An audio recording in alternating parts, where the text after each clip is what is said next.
राधे राधे दोस्तों, कैसे आप सब। दोस्तों, हमारे YouTube चैनल वास्तु उपाय पर आपका स्वागत है। हमारे इस चैनल को सब्सक्राइब कीजिएगा और हमारी वीडियो को लाइक, शेयर और कमेंट जरूर कीजिएगा। दोस्तों, हरतालिका तीज भाद्रपद महीने के शुक्ल पक्ष की तृतीया तिथि को मनाते हैं। इस व्रत को हरतालिका तीज या तीजा भी कहते हैं। हरतालिका तीज को बेहद कठिन व्रत माना गया है। इस दिन माता पार्वती और भगवान शिव की पूजा का विधान होता है। इस साल की हरतालिका तीज 21 अगस्त 2020 के दिन को पड़ रही है। हरतालिका तीज के दिन महिलाएं अखंड सौभाग्य की प्राप्ति के लिए निर्जला व्रत रखकर महादेव और माता पार्वती की विधि विधान से पूजा करती हैं। मान्यता है कि इस व्रत को करने और विधि विधान से पूजा करने से दाम्पत्य जीवन में चली आ रही जो भी परेशानियां थी, अनबन थी, पति पत्नी के बीच में अनबन थी, वह दूर होती हैं और दाम्पत्य जीवन सुखमय व्यतीत होता है।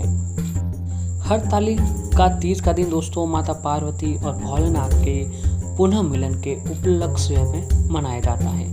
ऐसी मान्यता चली आ रही है कि माता पार्वती ने शिव जी को पति के रूप में पाने के लिए बहुत ही कठोर तप किया था। तब माता पार्वती के कठोर तप को देखकर भगवान भोलेनाथ प्रसन्न होकर उन्हें दर्शन दिए और अपनी पत्नी के रूप में उन्हें स्वीकार किया।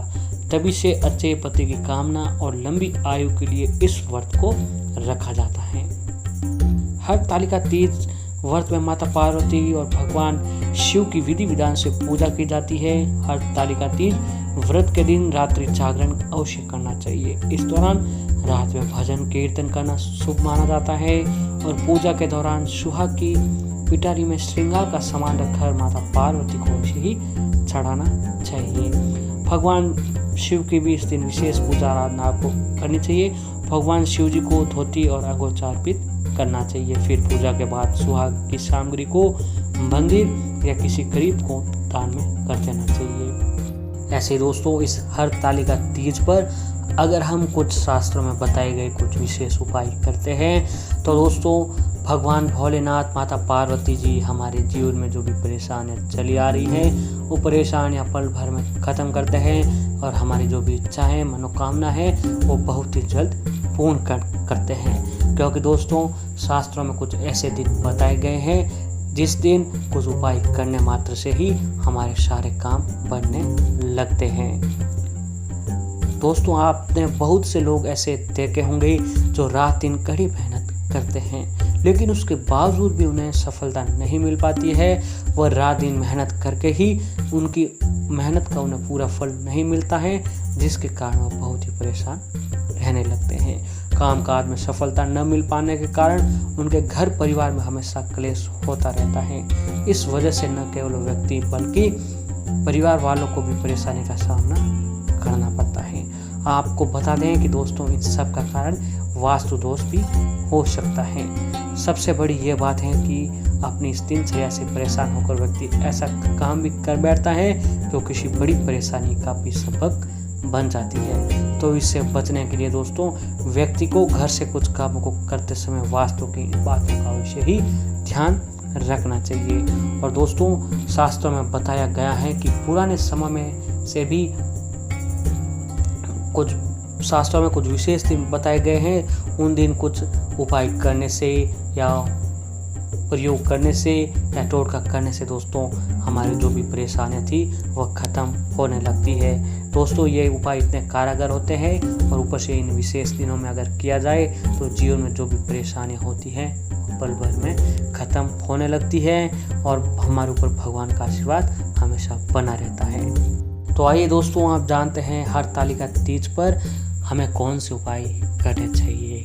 तो इसमें दाम्पत्य जीवन खुशहाल बनाने के लिए मान्यता है कि इस व्रत को निर्जला रखकर शाम को 16 श्रृंगार करके भगवान शिव के मंदिर में जल चढ़ाने और माता पार्वती को चुनरी अर्पित करने से वैवाहिक जीवन में जो भी खुशहाली आती है। और कहते हैं कि अगर शाम के समय इस दिन हरतालिका के दिन शाम के समय अगर हम एक विशेष मंत्र का जाप करते हैं तो भी माता लक्ष्मी जी का कृपा हम पर बन जाती है। वो मंत्र इस प्रकार है दोस्तों, ओम गौरी शंकराय नमः, ओम गौरी शंकराय नमः। इस मंत्र का जाप करने के बाद माता को अर्पित की गई चुनरी में 11 रुपये बांध कर अपने पास रख लेना चाहिए। इससे दाम्पत्य जीवन सुखमय बना रहता है और माता लक्ष्मी जी की कृपा बनी रहती है।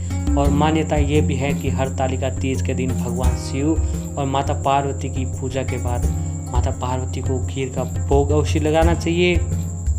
इसके बाद खीर पति को भी खिलानी चाहिए। उपवास खोलने के लिए आप भी वही खीर खाएं। कहते हैं कि ऐसा करने से वैवाहिक जीवन में खुशहाली बनी रहती है।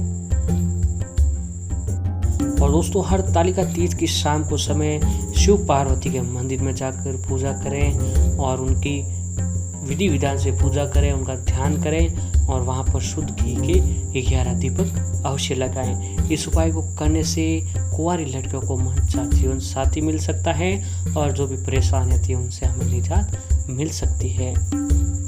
और ऐसे ही कुंवारी जो भी ब्राह्मण कन्या है, आपके आसपास नज़दीक कहीं भी जो भी ब्राह्मण है उसकी कन्या है तो उसके पसंद के कपड़े दिलवाएं और साथ ही कुछ उन्हें उपहार भी देना चाहिए। इससे उसकी खुशी से अगर वो खुश हो जाएगी तो हमारे जीवन में, हमारे घर में हमेशा ही खुशियाँ भरी रहती है। और इसी दिन सुबह और शाम के समय शिव पार्वती का अभिषेक दूध में केसर मिलाकर करें। इससे पति और पत्नी में हमेशा प्रेम बना रहेगा। और इसी दिन सुबह पति और पत्नी सुबह उठकर स्नान आदि करने के बाद शिव पार्वती मंदिर में जाएं और उन्हें लाल फूलों से ही अर्पित करें। और हरतालिका तीज पर पूजा करने के बाद देवी पार्वती जी को खीर का भोग आपको अवश्य ही लगाना चाहिए। और हरतालिका तीज के दिन पूजा संपन्न करने के बाद 5 बुजुर्ग सुहागिन महिलाओं को साड़ी और बिछियों का दान अवश्य करना चाहिए। उनसे आशीर्वाद अवश्य लेना चाहिए। साथ ही पति के पांव छूकर आशीर्वाद लेना चाहिए। ऐसी मान्यता है कि इससे हमेशा दाम्पत्य जीवन में सुख ही सुख बना रहता है। अगर दोस्तों आप भी हरतालिका तीज पर इन उपायों को करते हैं तो आपके जीवन में जो भी परेशानियां चली आ रही हैं वो हमेशा के लिए खत्म हो जाएगी। माता पार्वती और भगवान शिव महादेव जी का आपके ऊपर हमेशा आशीर्वाद बना रहेगा। तो आप भी इन उपायों को जरूर अपनाइएगा और आपके जीवन में जो भी परेशानियां आ रही हैं वो खत्म होगी और आपकी किस्मत अब चमकने लगेगी।